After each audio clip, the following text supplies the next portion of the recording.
Friends அனைவருக்கும் வணக்கம். இன்றைக்கி நம்ம சேனலில் என்ன ரெசிபி பார்க்க போகிறோன்னா, சூப்பரான ஒரு ஸ்வீட் ரெசிபி தான் ஃப்ரெண்ட்ஸ்.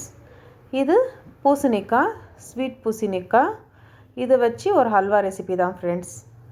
இதை பரங்கிக்கான்னு கூட சொல்லுவாங்க. இதுக்கு முதல்ல நான் இங்கே ஒரு 1/2 கிலோ அளவுக்கு பூசணிக்காய் எடுத்து வச்சுருக்கேன். ஒரு கப் அளவுக்கு சர்க்கரை, இது 100 கிராம் இருக்கும். 100 ml அளவுக்கு பால், 2 டேபிள் ஸ்பூன் அளவுக்கு நெய், 4 ஏலக்காய், 10 முந்திரி பருப்பு, 10 பாதாம் பருப்பு.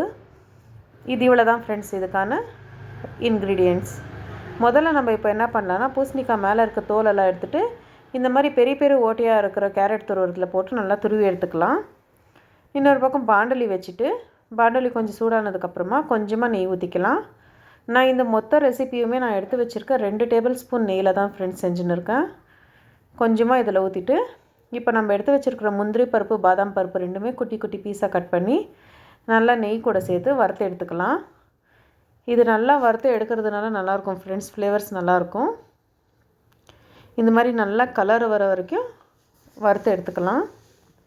உங்களுக்கு இன்னும் எதனா நட்ஸ் பிடிக்கிற மாதிரி இருந்தால் கூட நீங்கள் சேர்த்துக்கோங்க ஃப்ரெண்ட்ஸ், நல்லா தான் இருக்கும்.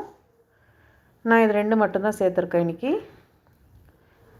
நல்லா கலர் வர வரைக்கும் வறுத்துட்டு, இந்த அளவுக்கு நல்லா கலர் மாறி வந்ததுக்கப்புறமா எடுத்து சைடில் வச்சிடலாம் ஃப்ரெண்ட்ஸ்.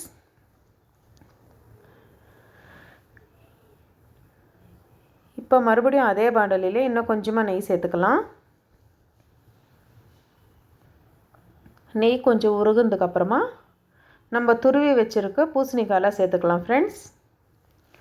இது மஞ்சள் பூசணிக்காய் தான் ஃப்ரெண்ட்ஸ். நல்லா சேர்த்துட்டு நல்லா வதக்கி விடுங்க. நல்லா வதங்கி வரட்டும் ஃப்ரெண்ட்ஸ். நல்லா ஃப்ரை பண்ணிங்கன்னா நல்லா வதங்கி வரும். இது கொஞ்சம் ஒரு மாதிரி நம்ம வதக்க கலர் சேஞ்ச் ஆகி வரும் ஃப்ரெண்ட்ஸ். நல்லா கைவிடாத வதக்கி விடுங்க.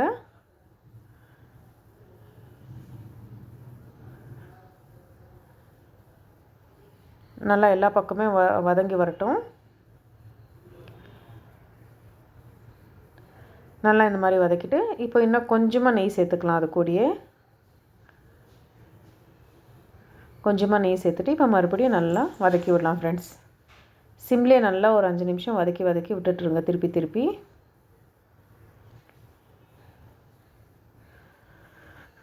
நல்லா கலர் சேஞ்ச் ஆகி நல்லா வதங்கி வரும் ஃப்ரெண்ட்ஸ். தெரியும் நம்மளுக்கு வதங்கி வர்றது. பாருங்கள், இந்த அளவுக்கு நல்லா வதங்கி வந்ததுக்கப்புறமா நம்ம எடுத்து வச்சுருக்க பால் இது கூடயே சேர்த்துக்கலாம் ஃப்ரெண்ட்ஸ்.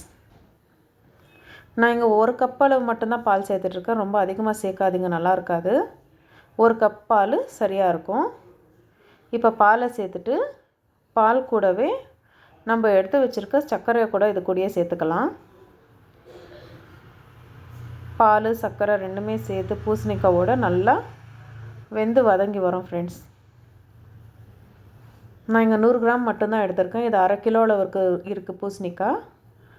1/2 கிலோ பூசணிக்காய்க்கு 100 கிராம் மட்டும் சர்க்கரை போதும் ஃப்ரெண்ட்ஸ். உங்களுக்கு ஸ்வீட் இன்னும் கொஞ்சம் அதிகமாக பிடிக்கும்னா நீங்கள் இன்னும் கொஞ்சம் சர்க்கரை சேர்த்துக்கோங்க. எனக்கு கரெக்டாக இருந்தது இந்த அளவு.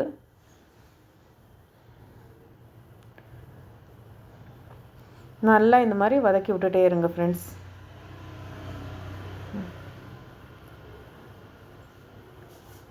நல்லா வதங்கி வரட்டும். இதுக்கான இன்னும் ஒரு சீக்ரெட் இன்க்ரீடியன்ட்ஸ் இருக்குது ஃப்ரெண்ட்ஸ். அது என்னன்னு சொல்கிறேன்னா, இது நல்லா வதங்கி வரட்டும். அந்த இன்க்ரீடியன்ட்ஸ் மட்டும் மிஸ் பண்ணாதீங்க. நல்லா வதங்கி வரட்டும். நல்லா நம்ம ஊற்றிருக்கிற பாலெல்லாம் சுண்டி வந்துடும். சுண்டி நல்லா பூசணிக்காய் வெந்து வரும். ஃப்ளேம் ரொம்ப ஹையில் வைக்காதீங்க ஃப்ரெண்ட்ஸ், மீடியம் ஃப்ளேம்லேயே இருக்கட்டும்.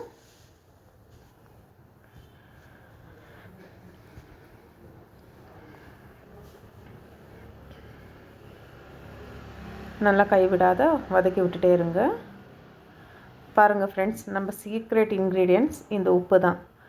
ஒரு சிட்டிகை உப்பு போட்டுக்கோங்க ஃப்ரெண்ட்ஸ். எந்த ஸ்வீட் செஞ்சாலும் ஒரு சிட்டிகை உப்பு சேர்த்திங்கன்னா ஸ்வீட் நல்லாயிருக்கும் ஃப்ரெண்ட்ஸ். டேஸ்ட் இன்னும் நல்லாயிருக்கும். ரொம்ப அதிகமாக எல்லாம் சேர்க்கக்கூடாது. ஒரே ஒரு சிட்டிகை மட்டும் சேர்த்தா போதும். ஸ்வீட்டோட டேஸ்ட் இன்னும் சூப்பராக இருக்கும். இப்போ நல்லா உப்பு சேர்த்து வதக்கி விட்டுட்டு, நம்ம எடுத்து வச்சுருக்க ஏலக்காவை நல்லா பவுட்ரு பண்ணி சேர்த்துக்கலாம். இதை கூட நல்லா சேர்த்து மிக்ஸ் பண்ணிவிடுங்க ஃப்ரெண்ட்ஸ். ஏலக்காய் போடுறதுனால ஃப்ளேவர் ரொம்ப நல்லாயிருக்கும் ஃப்ரெண்ட்ஸ்.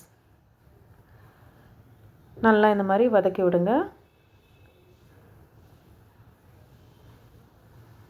பாருங்கள் ஃப்ரெண்ட்ஸ், நல்லா பூசணிக்காய் நல்லா வெந்து வந்திருக்கு.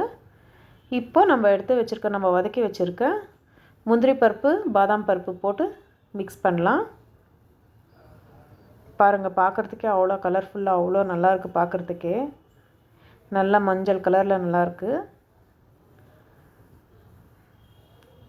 பாருங்கள் எவ்வளோ அருமையாக இருக்குது கலர் பார்க்குறதுக்கு. ரொம்ப டேஸ்ட்டாக கூட இருக்கும் ஃப்ரெண்ட்ஸ் இந்த ஸ்வீட்.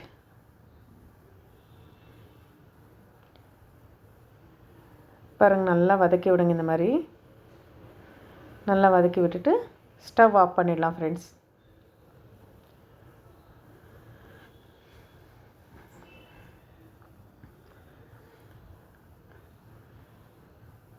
ஸ்டவ் ஆஃப் பண்ணிவிட்டு ஒரு சர்விங் பவுலில் போட்டால் ரொம்ப அருமையான பூசணிக்காய் அல்வா ரெடி. பாருங்கள் ஃப்ரெண்ட்ஸ், எவ்வளோ அருமையாக இருக்குது. ரொம்ப நல்லா இருக்குது. டேஸ்ட் கூட ரொம்ப நல்லாயிருக்கும்.